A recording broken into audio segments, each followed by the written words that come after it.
Au milieu de la mer des Caraïbes, il existe une île dont on ne parle presque jamais. Une île si petite qu'elle pourrait tenir dans un stade de football, et pourtant, elle abrite plus de 800 habitants. Ici, les murs sont collés, les chambres débordent d'enfants, et l'eau de pluie vaut plus cher que l'or. Pas de police, pas de place, pas d'intimité. Et malgré tout, la vie continue. Bienvenue à Santa Cruz del Islote, le lieu le plus densément peuplé de la planète. Un endroit à la fois fascinant et étouffant, où chaque pas, chaque souffle, doit être partagé avec des centaines d'autres. Mais alors, comment ce miracle improbable existe-t-il encore? Et surtout, pourriez-vous y survivre? Avant de plonger dans cette histoire incroyable, pensez à vous abonner et à activer la cloche. Perdu dans les eaux turquoises des Caraïbes, Santa Cruz del Islote ressemble à un mirage. Contrairement à ses voisines paradisiaques, avec leurs plages de sable blanc et leurs hôtels luxueux, cette île n'offre qu'un labyrinthe de toits collés les uns aux autres. Et pour y arriver, oubliez les routes ou les ponts. Il n'y en a pas. La seule façon de rejoindre ce confetti de terre, c'est par la mer. Depuis Carthagène, la célèbre ville coloniale de Colombie, il faut monter sur une petite embarcation. 2 heures de voyage, bercées par le bleu infini et le vent salé. Jusqu'au moment, au loin, surgit une tache colorée, un morceau de béton flottant au milieu de l'océan. Plus le bateau s'approche, plus le contraste devient violent. D'un côté l'immensité de la mer, de l'autre une île tellement pleine qu'il semble impossible d'y poser le pied. À Santa Cruz del Islote, chaque centimètre carré est occupé. Les maisons sont serrées comme des briques de Lego, parfois une dizaine de personnes dormant dans une seule pièce. L'espace est tellement rare que le luxe ici, c'est simplement un coin d'ombre pour respirer. Le jour, les matelas sont empilés contre les murs pour libérer un peu de place. La nuit, on les étale à même le sol, dans des couloirs ou sur les terrasses. L'électricité? Elle vient de quelques panneaux solaires. Quand le soleil brille, il y a de la lumière pour recharger un téléphone ou allumer une ampoule. Mais quand il disparaît, l'île s'endort à la lueur des bougies et des lanternes. L'eau? Encore plus précieuse. Ici, chaque goutte de pluie est collectée et stockée comme un trésor.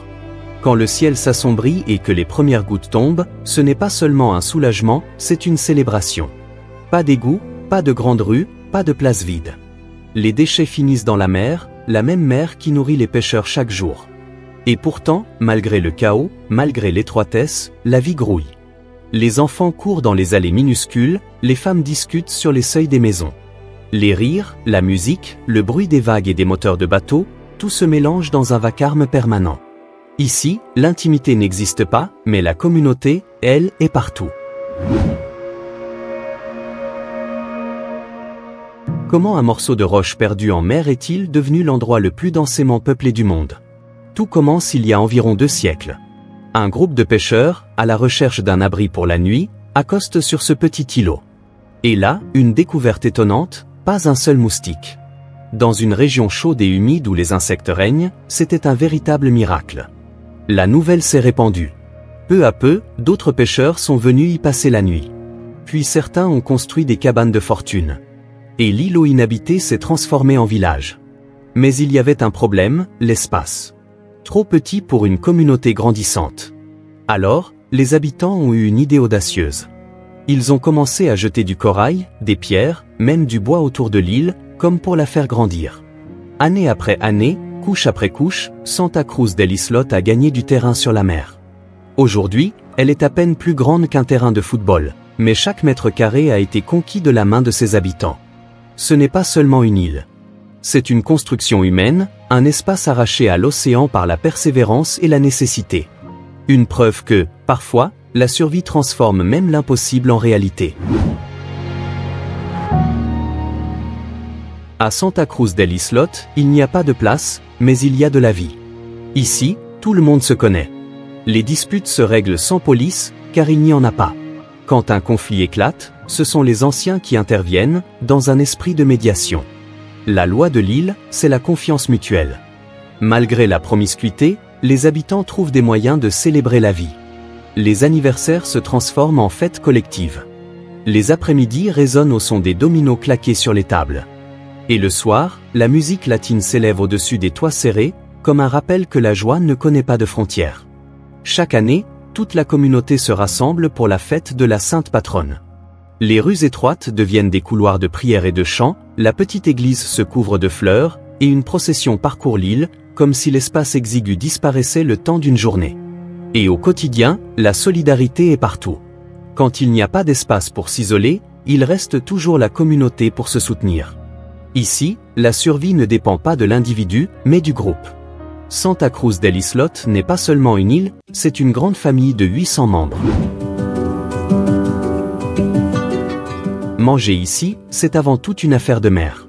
Chaque jour, les pêcheurs partent au lever du soleil, ramenant poissons, crabes et parfois même des homards. La cuisine est simple, mais pleine de saveurs, riz à la noix de coco, plantains frits et poissons grillés.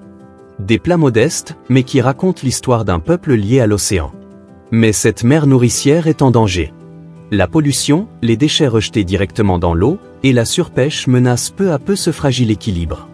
Là où il y avait autrefois une abondance de poissons, les filets reviennent parfois presque vides.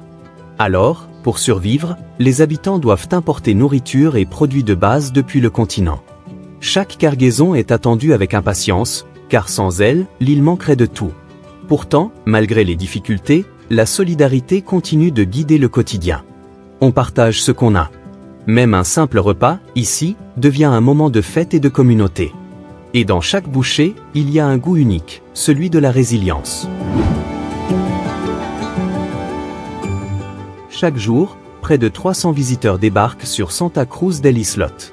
Des curieux, des voyageurs en quête d'insolites, attirés par l'idée de marcher dans les couloirs les plus étroits du monde. Certains viennent juste pour observer, voir de leurs propres yeux comment 800 personnes peuvent vivre serrées sur un caillou perdu en mer.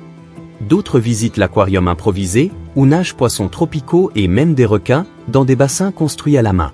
Mais la surprise est ailleurs. Car oui, sur ce minuscule bout de terre, il existe aussi un hôtel modeste pour les visiteurs. Et même un bordel. Un lieu inattendu, qui étonne tous ceux qui posent le pied ici. Le tourisme est vital, c'est l'une des principales sources de revenus de l'île. Chaque visiteur paie une petite taxe d'entrée, qui alimente l'économie locale. Mais accueillir des centaines de personnes chaque jour dans un endroit déjà saturé, c'est ajouter une couche de chaos. Les ruelles minuscules deviennent impraticables, et les habitants doivent partager encore davantage leur espace. L'équilibre est fragile, sans tourisme, l'île aurait du mal à survivre.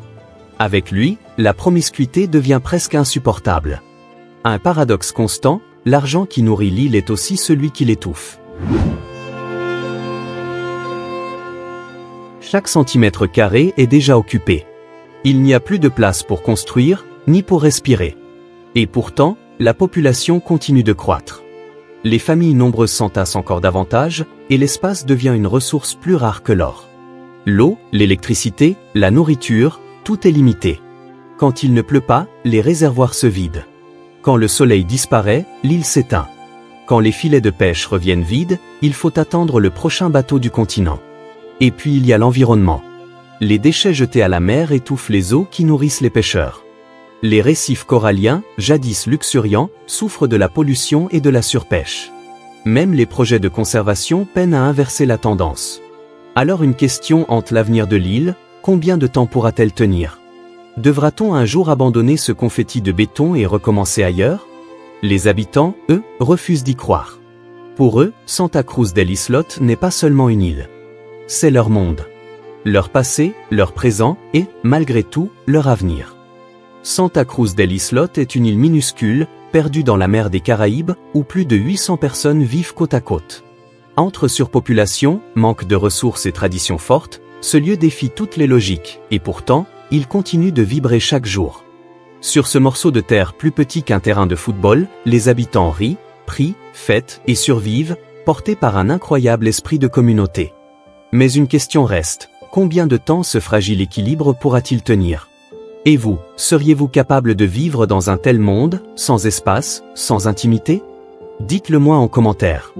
Et si cette histoire vous a surpris, laissez un like, abonnez-vous, et préparez-vous, la prochaine exploration vous emmènera encore plus loin dans l'inimaginable.